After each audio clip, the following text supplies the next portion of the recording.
नमस्कार मु इंदुमती साहू मोर कवितार शीर्षक नारी। हे नारी पढ़ी तो हाथ गोड़े अदृश्य शिकुलीर बेढ़ी चलवाक हुए तोते मापिचुपी करी तथापि मने भय किछि गला कि बिगिड़ी नाही तोर बाक स्वाधीनता नाही तोर बाक स्वाधीनता अन्यर सुख एका तोर चिंता दुई कूल हिता लगी जीवन को करिछु सलिता जलिछु तू तिल तिल होई दुई कूल हिता लगी जीवन को करिछु सलिता जलिछु तू तिल तिल होई तो संसारु तिमिर को देबाकु दूरेई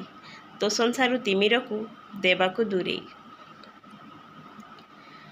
हृदय रखी सागर वेदना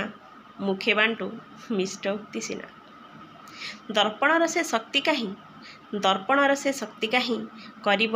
सत्य उन्मोचन जहा तोर हृदय को करे जरा जीर्ण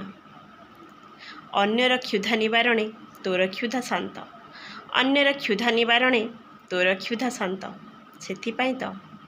तू वसुधा नामित किंतु तू सबुबेले उत्तरदायी केबे पिता भ्राता केबे स्वामी पुत्र पाखे तथापि किछि पाइबार नाही अभिप्राय कि काहाठारे नाही अभियोग निज पाखे निजे तू परिचयहीना से लगी तो ठिकना पाखे